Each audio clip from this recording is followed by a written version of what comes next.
Have you ever tried to order a pizza over the phone and messed up so badly that you ended up getting an anchovy and pineapple salad?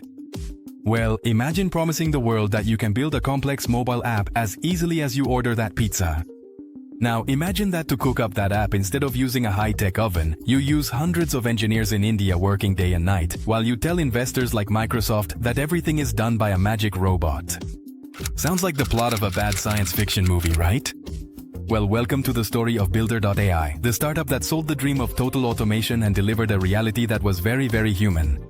To understand how a company could raise over $400 million selling smoke and mirrors, we have to travel back to the era of the artificial intelligence, or AI, hype. We're talking about a time when just adding the letters A and I to your company's name. It was the modern equivalent of adding .com at the end of the 90s. It was a secret code for investors that screamed, "I am the future. Give me your money." Suddenly, everything, from your toaster to your dog's toothbrush, was powered by AI. A perfect breeding ground was created. A kind of digital gold rush, where no one stopped to ask if the nuggets were real or just painted yellow.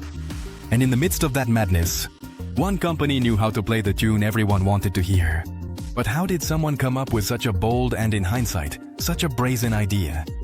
In 2016, a charismatic entrepreneur named Sachin Dev Duggal founded a company called Engineer.ai.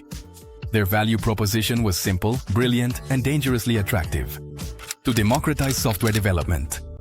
Duggal, with the eloquence of a tech televangelist, repeated his favorite analogy over and over in every interview.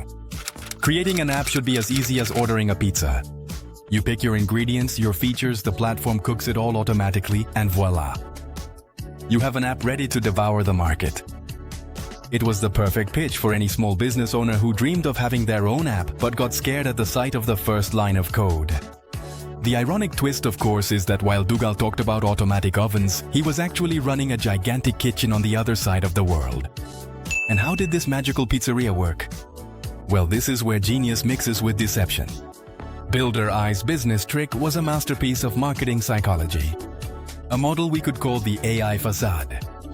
To the public and investors, they sold a revolutionary platform where an AI called Natasha guided you through the process, and then, like Lego pieces, an automated system assembled 80% of your application. The remaining 20% was polished by human specialists. The price, of course, reflected that supposed technological efficiency. But the reality was a classic labor arbitrage model. They received the client's order, charged a premium fee, and then outsourced the entire development to teams of engineers in India, Vietnam, and Eastern Europe, paying them a fraction of the cost. The AI wasn't the chef. It was, at best, the waiter who took the order. And if you think this trick is exclusive to software, you're very much mistaken. This Wizard of Oz strategy of pay no attention to the man behind the curtain is used in many industries. Think about ghost kitchens.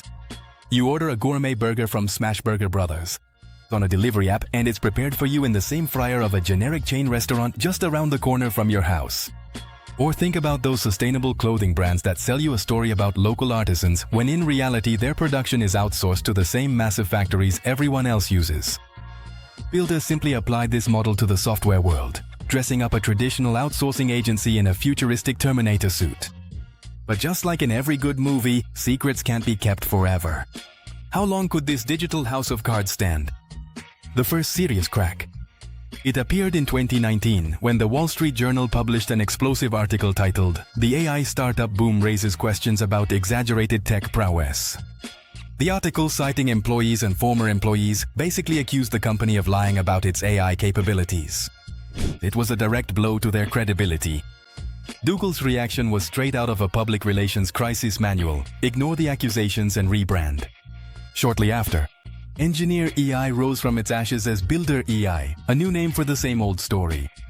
It was as if a James Bond villain, after being discovered, simply shaved off his mustache and hoped no one would recognize him. Despite all the warning signs, the money kept flowing as if there were no tomorrow. Thanks to its flawless narrative and investor FOMO, the fear of missing out, Builder.ai secured a $250 million funding round, led by giants like Microsoft and SoftBank, reaching a valuation of over $1 billion. The social impact of this is doubly tragic. On one hand, it deceived thousands of entrepreneurs who invested their savings in a technological promise that turned out to be false. On the other hand, it perpetuated the silent exploitation of hundreds of software developers, who were the real engine of the company but remained invisible, hidden behind the veil of artificial intelligence. A revolution was sold, but it was built on a business model as old as commerce itself. So, was there any way for the consumer to realize they were being deceived? Was there a hack? To see through the matrix? Just like Neo learning to see the code. The ultimate hack against Builder wasn't technical, but inquisitive. It consisted of asking the question the company couldn't answer. Could you show me a real-time demonstration of your AI building a functional module from scratch? Silence.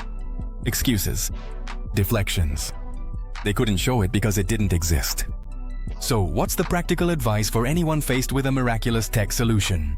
It's this. Ask to see the miracle. If they tell you the magician doesn't do private shows, it's probably because there is no magician, just a guy with a top hat and a very well-trained rabbit.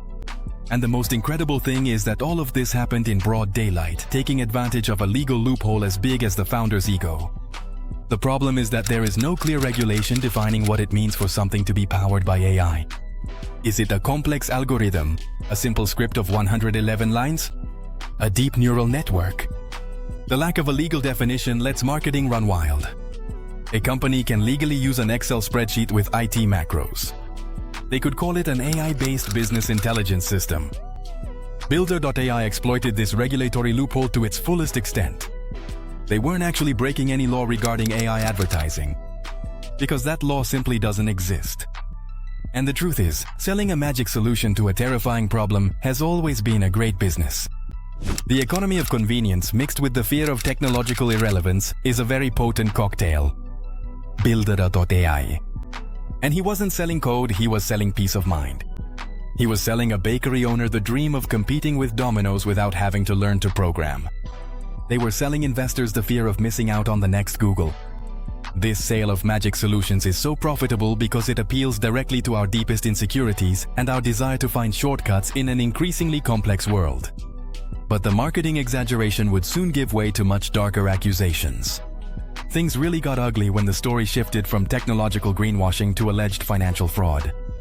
A former executive sued the company for $5 million, claiming he was fired for voicing his concerns about the false promises of automation. Then, authorities in India launched an investigation into a possible money laundering scheme involving one of Google's business partners.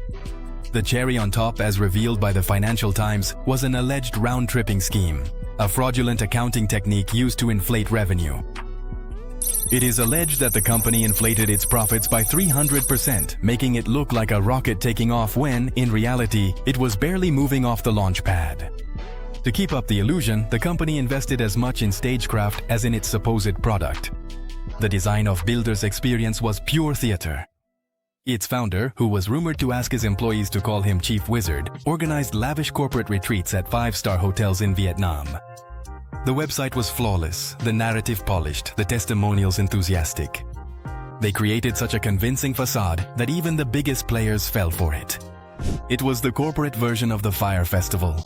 The photos on Instagram were incredible. But if you looked closely, the luxury tents were actually emergency shelters, and the gourmet food was just a sad cheese sandwich. They covered up the product with such a thick layer of marketing and luxury that no one dared to ask what was underneath. What does the future hold for a company built on such shaky foundations? To this day, Sachin Devdugal has resigned as CEO.